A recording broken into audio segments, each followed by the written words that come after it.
अस्सलामुअलैकुम। Food in kitchen में खुश आमदीद। उम्मीद करती हूँ सब अपने घरों में खुश और आबाद होंगे। आज हम अपने किचन में बनाने जा रहे हैं शलजम का सिरके वाला अचार। जी हाँ, ये उन लोगों के लिए जिनको ऑयल वाला अचार किसी न किसी वजह से मना होता है। ये स्पेशल रेसिपी उन लोगों के लिए है। यहाँ पर मैंने लिए हैं आधा किलो शलजम, जिनको मैंने धोकर साफ कर कर अच्छी तरह से छील लिया था।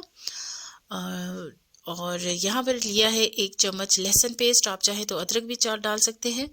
और एक ही चम्मच लिया है नमक का, और 1.5 चम्मच लिया है कुटी हुई लाल मिर्च, और आधी चम्मच लिया है राई दाना, आधी चम्मच लिया है कलवंजी दाना, और आधी ही चम्मच लिया है हल्दी, और 6 चम्मच मैंने इसमें डालना है सिरका। शलजम की क्वांटिटी के हिसाब से आप सिरका डाल सकते हैं इसके अंदर। और ये बहुत मज़े का अचार बनता है, आप इसे घर में ज़रूर ट्राई कीजिएगा। यहाँ मैंने एक पैन ले लिया और उसके अंदर मैंने पानी डाल दिया था, जिसको थोड़ा सा बॉयल आया, और इसके अंदर मैं अब डाल दूँगी शलजम।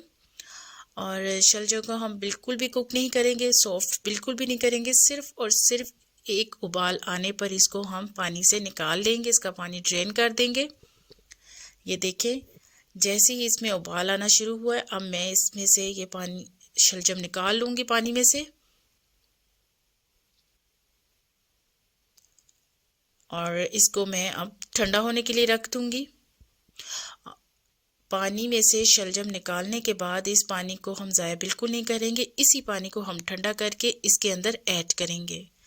खाली सिरका तो नहीं डालेंगे, पानी भी साथ में डालेंगे।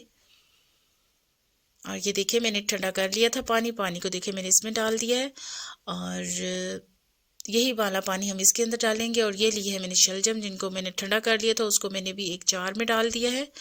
अब स्पाइसेस इसके अंदर डाल देंगे जो हमने लिए थे।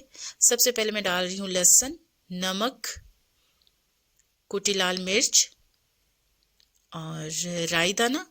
आप इसमें चाहें तो ये है मैंने मेथी दाना डाला है, आप राई दाना भी डाल सकते हैं, और कलवंजी डाल दी और हल्दी डाल दी है। और ये डालने जा रहे हैं हम सिरका, और इसके अंदर वो वाला पानी ऐड करेंगे जो कि जिसमें हमने शलजम को बॉयल किया था। मैंने यहाँ डाला है 1.5 कप। अब हम तमाम स्पाइसेस को इसके अंदर अच्छी तरह से मिक्स करेंगे। मैं जार का ढक्कन लगाकर और उसको अच्छी तरह से हिला दूंगी ताकि मसाले अच्छी तरह से मिक्स हो जाए। ये देखें, ये बनकर रेडी है। आप इसको 2 दिन बाद खा सकते हैं। ये 2 दिन बाद बिल्कुल रेडी है, बहुत मज़े का बनता है। मेरी रेसिपी अच्छी लगती है, इसको सब्सक्राइब कीजिएगा, मेरे चैनल को लाइक कीजिएगा, शेयर कीजिएगा, और मुझे दीजिए इजाज़त। अल्लाह हाफिज़।